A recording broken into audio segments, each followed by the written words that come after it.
د فلم په شروع کې موږ یوه ویرانه دنیا ګورو. په دغه دنیا باندې یوه وبا راغلې وي او ډېر زیات خلک پکې مړه شوي وي. خو کومه بیمارۍ نه چې انسانان مړه وو، دغه بیمارۍ په جانورانو باندې څه اثر نه و کړی. سړکونه او فیکټریانې هر یو شی بند شوی وي او دغه ماحول اوس بدل شوی وي او دنیا یو ځل بیا آبادېدو ته روانه وي. او په دغه نوې دنیا کې جانوران اوس ډېر زیات په سکون باندې ژوند تېروي. بل خواته څه خلک بچ پاتې شوي وي او دا په دنیا باندې ژوند کوي. او په دغه انسانانو کې موږ یو کس ګورو چې هغه ایډي وي. د ورکوټیوالې نه به هغې خپل مور سره ژوند کولو، خو دغه وبا په دوران کې د دې مور دې نه مړه شوه. ایډي اوس په خپل کور کې نه اوسېږي، ولې چې د دې کور نه اوس یو کباړ جوړ دی او صرف د دې کور نه بلکې هر یو شی اوس خراب شوی وي. هغې به د خپل کور بهر دا یوه تخانه جوړه کړې وه او په هغې کې به اوسېدو او په دې کې به دې سره خوراک هم ډېر زیات کم و او دا به روزانه په خپل سایکل باندې کېناستو او په علاقه کې به اخوا دېخوا له خوراک په تلاش ګرځېدو. د کورونو دننه دې ته به ډېر زیات مړي میلاوېدو او دا دې لپاره به څه یوه نوې خبره نه وه.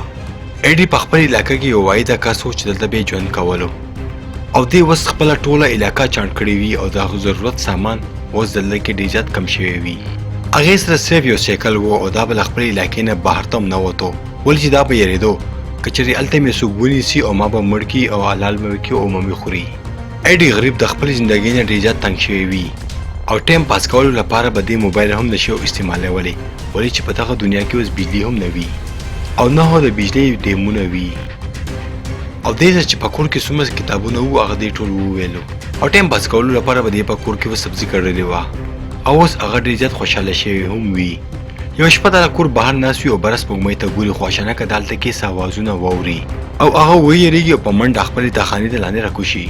بل سر هغه راپاڅېږي او خپل سایکل والي او ضرورت سامان پیدا کولو لپاره لاړ شي او د یو کور له چت د پاسه د هلته کې سولر پینل وګوري او دغه سولر پینل اکوزوي او خپل کور ته وروړي او باندې خپل موبایل هم چارج کوي.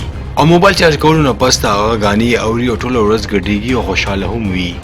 او بیا په خپل موبایل کې د مور یوه ویډیو ګوري او هغې نه پسه ډېر زیات خفه هم شي. هغه ډېره موده پس خپله مور ګوري خو ورسره خبرې نشي کولی او تر هغه پورې دغه ویډیوګانې ګوري چې کومه پورې د موبایل بند نشي او واپس خپل پټي ته راځي او دا فکر کوي چې بېګا کوم اوازونه وو هغه د یو جانور وو او دغه جانورانو ټولې سبزیانې دې نه وخوړې. په کوم باندې دا ډېر زیات خفه شي او اوس دا نه پوهېږي چې دا به اوس مخکې څه کوي او د دې امیدونه هم ختم شي.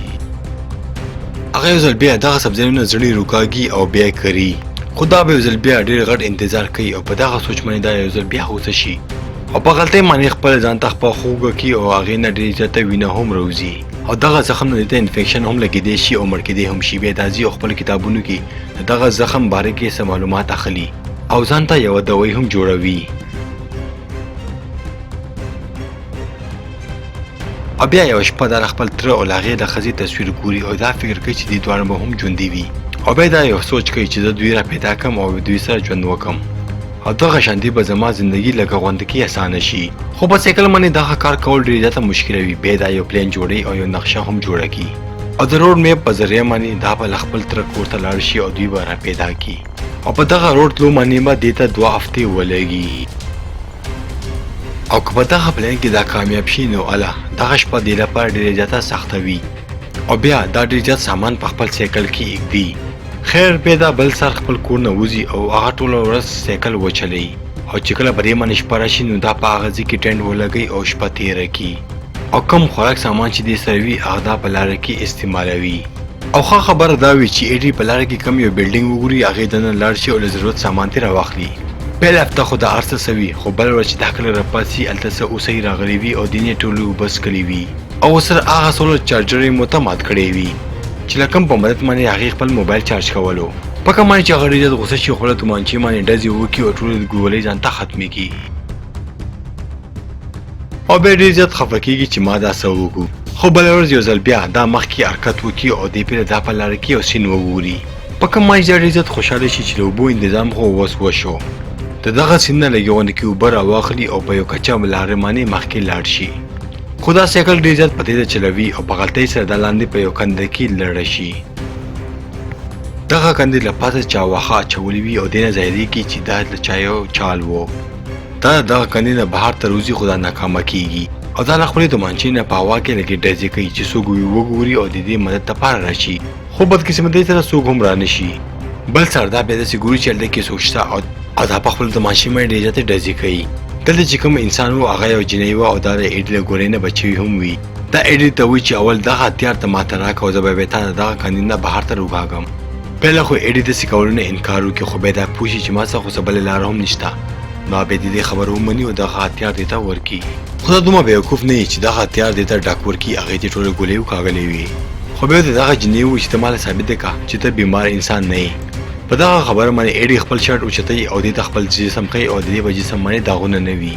او بیا دا جنۍ ایوا هم خپل جسم ورته وښیي چې زه هم څه بیماره نه یم. ایوا اوس ایډي د دغه کاندید نه بهر ته روکاږي او دې نه دغه کالتوس غواړي. خو ایډي ورته انکار وکړي بیا دې دواړه اوده شي. بل سهار چې کله دوی راپاڅي نو ایوا د دې په مرۍ باندې چاقو ایښولی وي او دې نه کالتوس باره کې تپوس کوي. خو کله چې دا څنګه کالتوس ورکړي دې نه دا ټوپک والي او هلته نه دې وتښتېږي. ایډي پوه نه شي چې اخر دې ولې داسې کار وکړو دا وتښتېده. اچانک دا درې کسانو اواز واوري او دا پوه شي چې ایوا د دغه کسانو نه تښتېده. د درې واڼو سره ټوپکې هم وي او دې له شکل نه ډېر ظالمان هم ښکارېږي. ایډي دوی نه پټ شي او په ګیا کې د ځان غیب کړي. بل خواته ایوا یوه ونې ته ختلې وي او د دې ټوپک نیولی وي. بیا دا درې کسان د ایډي هغه کیمپ هم وګوري او دوی دا فکر کوي چې آخر په دغه خیمې کې به څوک پاتې شوی وي. خو ایډي ډېر زیات ویریږي چیرې دا خلک موږ پسې رانشي او ایوا هم راپیدا نه کړي. که د دې زندګۍ به په خطر کې شي دا به په منډه باندې څه ګلونه اخلي او په ځان باندې مږي چې د دې نه داسې ظاهره شي چې زه دغه بیمارۍ نه انفیکټ شوی یم او بیا په یو ځمکه باندې اوده شي. خو کله چې دغه خلک د دې نږدې راشي نو دوی دا وګوري چې دا سړی له بیمارۍ نه مړ شوی دی او دغه شانتي د ایډي دا پلان کامیاب شي. دا کسان اوس راغلي وي او دوی دا خیمه هم وګوري نو دوی دلته نه لاړ شي او یو ځل بیا ایډي او ایوا دغه خیمه جوړه کړي. ایډي وګوري چې دغه جنۍ په ماشوماني بیماره ده او بیا ایډي د خاوند باره کې تپوس وکړي. خو دا ورته ووایي چې هغه مړ شوی دی. دې دواړه بیا په یو کنډر کې پټ شي او دغه خلک د دې دا خوراک خوري. ایډي لاړ شي چې ځنه 2 سایکلې را پیدا کړي او دا فیصله وکړي چې دا به ایوا هم ځان سره بوځي. ایډي خو نیم سفر کړی وي او دې ته اوس یوه هفته پاتې وي چې خپل ترک ورته لاړ شي. ایوا دې سره هغه علاقې ته تلو ته تیاره نه وي ولې چې ته پته وي چې هغه علاقه ډېره زیاته خطرناکه ده. خو ایډي په خپل تره باندې ډېره زیاته بروسه وي او هغه دې ته وایي که ته ما سره تلل نه غواړې نو خیر دی څه خبره نشته زه به یوازې لاړ شم. خو ایوا سره څه بله لاره نه وي او هغه دې سره روان نه شي. ایوا سایکل سمون نه شي چلولی ځکه خو په دې باندې ډېر زیات ټایم ولګي او په لاره کې په مزه روان وي. د دې روټین څه داسې وي چې دا د ورځې سفر کوي او د شپې ټایم کې دې ښکار کوي او هغه ښکار دوی له شپې خوري او آرام هم ورسره کوي. ولې چې پیله کم دوی سره خوراک و هغه خو د هغه درې بدماشانو وخوړو او ختمې ټیکو. خو ایډي ډېر زیات خوشحاله شوی وي ولې چې هغې ته یو ملګری پیدا شو چې د هغه سره ژوند کوي او ورسره پامې غلطه هم وي. ایډي اوس دغه جنۍ سره مینه هم کوي او دې ته هر څه ډېر ښه ښکارېږي.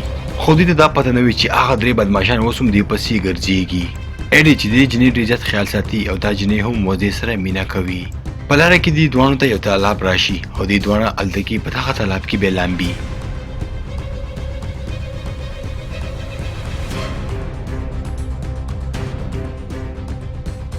خو کله چې دا د اوبو نه بار وځي دا په درې کسانو کې یو کس هلته کې وګوري او هغه دې نه تپوس وکړي چې زموږ تا سره هېڅ څه کار نشته ته موږ ته هغه جنۍ وښایه او دغه جنۍ زموږ په حواله کړه او ورته وایي چې موږ به دغه جنۍ ته هېڅ هم څه نه وایو ولې چې د هغې په خېټه کې چې کوم ماشوم دی هغه به موږ بهر ته روکاږو او هغه به موږ وخورو.